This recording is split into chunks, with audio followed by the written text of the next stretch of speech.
Oi pessoal, hoje eu volto a falar de um livro que pra mim me marcou muito. E eu já comentei aqui no canal há muitos anos atrás, mas eu ainda sinto que existe coisas para serem comentadas e contextos para serem falados e explicados para vocês. Então hoje e nos próximos 3 vídeos eu vou falar sobre o livro Identidade, da Nella Larsen, publicado pela editora HarperCollins em 2020 e traduzido por Rogério Galindo.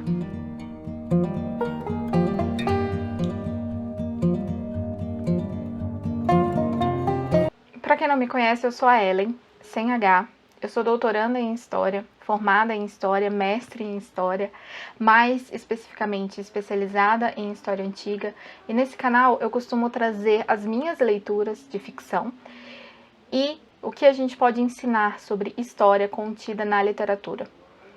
E hoje eu quero falar um pouco mais sobre esse contexto histórico no qual se baseia o livro Identidade, da Nella Larsen. Esse livro, na verdade, originalmente, ele leva o título em inglês de Passing. E ele foi escrito em 1929, situando-se na Nova York da década de 20, mais especificamente no bairro do Harlem.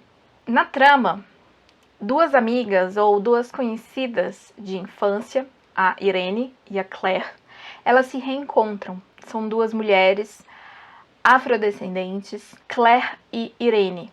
Irene, ela vive no Harlem, é casada com um médico também negro e vive ali engajada na comunidade negra do bairro e da cidade de Nova York. Enquanto Claire, ela foi criada por uma avó branca racista e se passa por branca, casando-se inclusive com um homem branco racista, sem que ele saiba que ela tem origens negras. E o reencontro, que já começa sendo bastante emblemático dessas duas mulheres, ela traz à tona várias questões que são centrais e que são envolvidas em que a gente se vê envolvido no livro, como a questão de identidade racial e o próprio fenômeno, e o próprio ato de passing, que é quando as pessoas negras, elas se passam por brancas para poder se desviar, para poder escapar dessa segregação e dessa discriminação de um ambiente predominantemente racista e segregador. Então, nós estamos falando de um contexto social, político, em que se predominava essa segregação racial, e baseada, tendo como um aparato jurídico as leis que ficaram conhecidas como leis Jim Crow. Mas o que são as leis Jim Crow, Ellen? As leis Jim Crow, como ficou conhecida posteriormente, são várias leis que foram se espalhando e criando força nos Estados Unidos a partir do ano de 1877. Começaram ali nos estados do sul dos Estados Unidos e foram se espalhando por todo o território do país. E consistia basicamente nessa segregação racial em que separava os brancos dos negros. Então, o que começou com uma segregação, como uma separação de vagões, de trens entre vagões para brancos e vagões para afrodescendentes, acabou se espalhando e tomando vários espaços privados e públicos dos Estados Unidos. Vamos citar os exemplos então, Começou com a separação dos vagões e depois os brancos e os negros eles não poderiam jogar, jogos como futebol e outras coisas. As crianças brancas e as crianças negras elas não poderiam frequentar as mesmas escolas, e as escolas que eram para os negros, elas não eram de tanta qualidade, não tinham materiais o suficiente, não tinham materiais de qualidade. Os banheiros nos serviços eram separados entre mulheres brancas e mulheres negras, homens brancos e homens negros. As pessoas negras elas tinham que sentar no fundo dos ônibus, entradas que eram separadas entre eles. E os negros e os brancos eles não poderiam nem casar, nem se casar, nem namorar. Tinham estradas que eram proibidos o tráfico de pessoas negras. Eles tinham toques de recolher. né?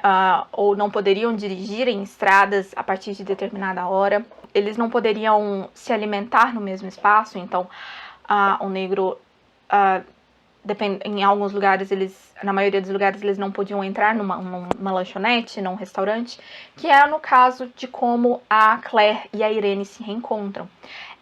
As duas estão se passando por brancas em um restaurante que era exclusivo para brancos, uma casa de chá, se não me engano, que era exclusivo para brancos. Quando eles eram contratados para trabalhos, os trabalhos eram muito pesados, com cargas horárias maiores e com salário muito inferior aos brancos. Ou seja, tudo isso fazia com que a comunidade, com que os negros, de um modo geral, eles não tinham oportunidades de crescerem, de se enriquecerem, porque eles não tinham educação de muita qualidade. Os trabalhos, as cargas horárias eram altas, grandes e com salários baixos. Eles não podiam ter acesso a várias coisas. Então, isso tudo fazia com que eles ficassem restritos a uma situação de pobreza. Tá, Ellen, mas por que o nome Jim Crow, né, dessas leis segregacionistas? Na verdade, Jim Crow, ele foi um personagem criado por um ator, né, no século XIX, 1820, por aí, por um ator chamado Thomas D. Rice. E o que ele fazia? Ele pintava seu rosto de preto, ele se vestia com roupas esfarrapadas e fazia uma caricatura estereotipada, racista, do negro, que acabou sendo popularizado, porque ele saía por aí cantando e pulando uma canção que chama Jump Jump, Jim Crow, e acabou sendo popularizado como essa sendo a imagem do negro, tanto aquele estereotipado no personagem, quanto aquelas características cantadas na música. E aí, é nesse fundo segregacionista que a novela de Nella Larsen se passa, né? Nesse mundo em que a Irene e a Claire, elas se reencontram nessa situação de passing, que a gente vai abordar melhor no próximo vídeo. Se liga, não perca a continuação desse vídeo, tá bom? Um beijo e até a próxima.